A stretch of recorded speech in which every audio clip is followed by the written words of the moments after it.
Hello मित्रांनो, सर्वात आधी मी तुम्हा सगळ्यांना एक छोटीशी विनंती करू इच्छिते की व्हिडिओ पाहिल्यानंतर कृपया माझ्या चॅनेलला नक्की सबस्क्राईब करा. हे व्हिडिओ बनवण्यासाठी मी खूप मेहनत घेते आणि याच माध्यमातून मी माझा खर्च चालवते. जे कोणी माझ्या चॅनेलला सबस्क्राईब करतील त्यांच्यासाठी मी मनापासून प्रार्थना करते की त्यांचे आयुष्य खूप सुंदर, समृद्ध, आनंदी आणि सुखी होवो. प्लीज प्लीज माझ्या चैनलला नक्की सब्सक्राइब करा. जिसको मैं अपना शरीफ बाप समझती थी, मुझे नहीं पता था कि वो एक हवस का पुजारी निकलेगा. मेरे तो होश ही उड़ गए जब मेरे पिता ने मेरे सामने एक ऐसी शर्त रखी जिससे बाप और बेटी के रिश्ते को कलंकित कर दे. हेलो दोस्तों, मेरा नाम रतिका है. मैं 21 साल की हो चुकी हूँ. मेरा रंग गोरा है और मैं दिखने में काफ़ी खूबसूरत हूँ. मैंने अपने शरीर को पूरा फिट रखा हुआ है. मेरी बॉडी एकदम मस्त है. हमारे घर में पिताजी और मेरी एक छोटी बहन है. आज से 2 साल पहले मेरी माँ की मृत्यु हो गई थी. तो मेरे पिताजी अपने आप को बहुत ही अकेला फील करने लगे थे. पिताजी का अकेलापन मुझसे देखा नहीं जा रहा था क्योंकि वह बहुत ही उदास रहने लगे थे, लेकिन वह मुझे बहुत ही प्यार करते थे. मैं पिताजी को खुश रखने के लिए हर कोशिश कर रही थी. कुछ समय बीता तो धीरे धीरे पिताजी दाप्च के स्वभाव में थोड़ा बदलाव आना शुरू हुआ. अब पिताजी मेरे साथ एक दोस्त के जैसे रहने लगे थे. हम एक दूसरे से हर बात शेयर करने लगे थे, लेकिन पता नहीं क्यों पिताजी मुझे अजीब सी नज़रों से देखते थे. एक दिन पता नहीं पिताजी के दिमाग में क्या चल रहा था, वो मुझे बोले, रतिका, क्या तुम्हारा कोई बॉयफ्रेंड है? मैं एकदम से घबरा गई कि पिताजी कैसी बातें कर रहे हैं, लेकिन मैंने पिताजी को ना में जवाब दिया कि मेरा कोई भी बॉयफ्रेंड नहीं है. वो मुझे बोल रहे थे, रतिका, तुम मुझे बहुत खूबसूरत लगती हो, जैसे कि तुम्हारी माँ दिखती थी. अब मुझे तेरे साथ अपनेपन वाला एहसास होता है जैसे तुम्हारी माँ के साथ होता था. मेरे पिताजी की यह सब बातें सुनकर मेरे तो होश ही उड़ गए थे. इतने में वहां पर मेरी छोटी बहन आ गई और पिताजी को किसी काम से मार्केट लेकर चली गई. मैं तो पिताजी की उस बात से हैरान थी. अब धीरे धीरे मैं पिताजी की नज़रों को पढ़ने लगी थी. यही सब सोचते सोचते कब मेरी आंख लग गई, मुझे पता भी नहीं चला. फिर जब मैं उठी तो मैंने देखा काफी अंधेरा हो चुका था और घर में कोई भी नहीं था. शायद पिताजी और मेरी छोटी बहन अभी तक मार्केट से वापस नहीं आए थे. फिर मैं बाथरूम में जाकर नहाने लगी. तभी पिताजी और मेरी बहन मार्केट से आ गई ही, तो मैं उनके पास जाकर बातें करने लगी. फिर पिताजी बाहर किसी काम से चले गए और मैं भी घर का काम करने लगी. मैं सारा दिन पिताजी के बारे में ही सोचे जा रही थी कि पिताजी ने मुझे ऐसे क्यों कहा है.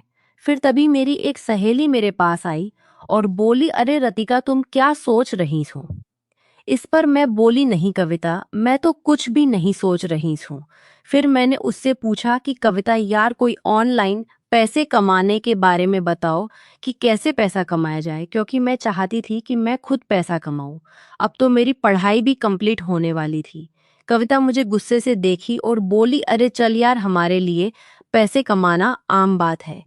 फिर कविता अपने घर की तरफ जाने लगी क्योंकि हमारे कॉलेज की क्लास खत्म हो चुकी थी. मेरी सहेली अपने घर की तरफ जा रही थी और मैं अपने घर की तरफ जा रही थी. तभी मैंने रास्ते में अपने पिताजी को देखा. उनको देखकर मैं तो एकदम से चौंक गई.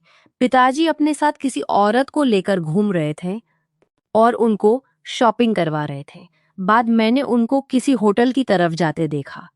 मुझे उन पर काफ़ी ज़्यादा गुस्सा आ रहा था कि पिताजी ऐसे कैसे किसी पराई औरत को लेकर मार्केट में घूम रहे हैं और अपना सारा पैसा बर्बाद कर रहे हैं. फिर मैं उसी गुस्से में घर चली आई और पापा के आने का इंतजार करने लगी. मैंने अपनी छोटी बहन को कोई भी बात नहीं बताई कि उसके मन में हमारे पापा के प्रति कोई गलत बात ना आए. फिर शाम के समय जब पापा घर आए तो मैं उनके कमरे में गई और देखा तो वह टीवी देख रहे थे. मैंने उनको पूछा, पापा, आप मार्केट में किस औरत के साथ घूम रहे थे? आपका ऐसे घूमना सही नहीं है, क्योंकि अभी कुछ समय पहले तो हमारी माँ की मृत्यु हुई है। लोग क्या सोचेंगे? पिताजी ने कहा, नहीं रतिका, मैं तो घूमूंगा, मुझे किसी की परवाह नहीं है। उसके साथ घूमने में मुझे काफी मजा आता है और मेरे लिए यही सही है। अब नहीं घूमूंगा तो कब घूमूंगा? वो मुझे गुस्से में बोल रहे थे। मैंने उनको बहुत बार समझाया कि आप ऐसा मत करो, लेकिन वो नहीं मान रहे थे।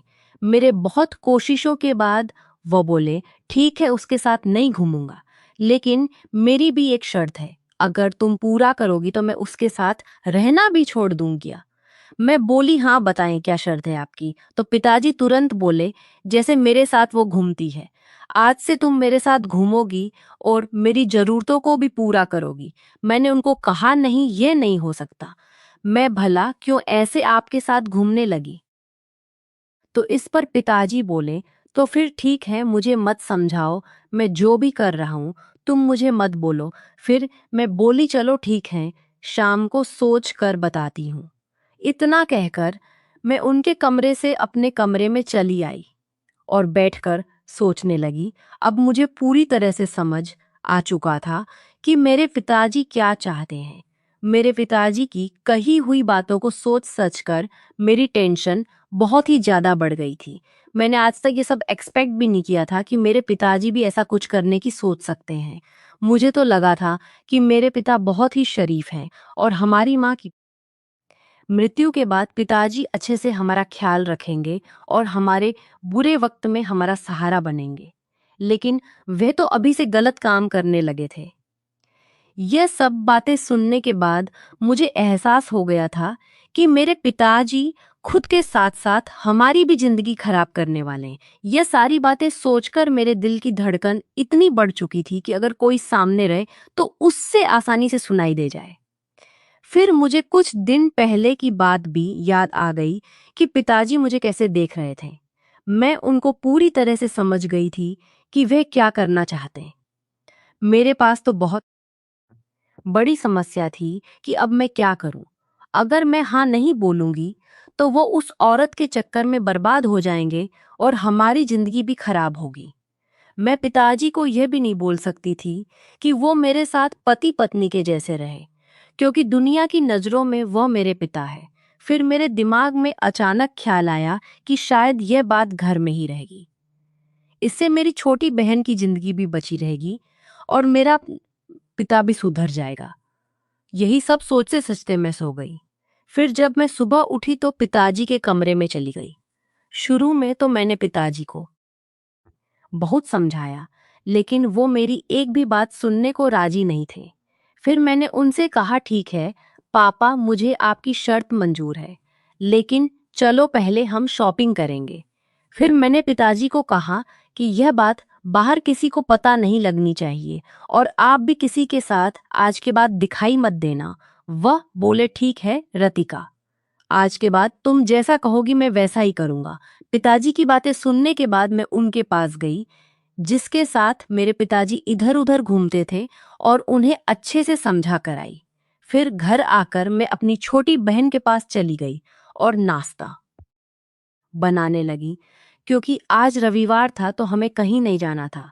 फिर मैं, मेरी छोटी बहन और पिताजी नाश्ता करने लगे और उसके बाद मैं और पिताजी शॉपिंग करने चले गए। मार्केट जाकर पिताजी ने मुझे कपड़े दिलवा दिए और अपने लिए भी कुछ कपड़े ले लिए। साथ ही मैंने अपनी छोटी बहन के लिए भी एक ड्रेस खरीद ली। फिर शॉपिंग करके हम एक रेस्टोरेंट में गए और वहां से खाना खाकर घर चले आए। फिर शाम होते ही मेरे पिताजी मुझसे कहने लगे, चलो अब अपनी शर्त पूरा करो। तो फिर मैं भी शर्त के मुताबिक अपना काम करने लगी और वे भी मेरा एकदम पत्नी की तरह ध्यान रखते थे। उसके बाद हमारी जिंदगी में जो होना था वह तो हो गया। अब मेरे पिताजी काफी खुश हैं और मैं भी हालातों के मुताबिक बदल गई हूँ और अपने आप को खुश रखने लगी हूँ। अब मेरे पिताजी हैं, हम लोग खुशी खुशी अपनी जिंदगी बिता रहे हैं। आप सभी लोग मुझे गलत मत समझना, मेरी तो मजबूरी थी, लेकिन सभी लोग बहुत खुश हैं। अगर मैंने उस दिन अपने पिताजी को नहीं समझाया होता तो आज पता नहीं मेरे पिताजी कहाँ कहाँ गलत कामों को अंजाम दे रहे होते और खुद के साथ साथ मेरी और मेरी छोटी बहन देते। इस तरह से मैं अपने पिताजी को गलत रास्ते में जाने से रोक ली। मेरे प्यारे दोस्तों, अगर आप लोगों को मेरी यह वीडियो पसंद आई हो तो चैनल को सब्सक्राइब।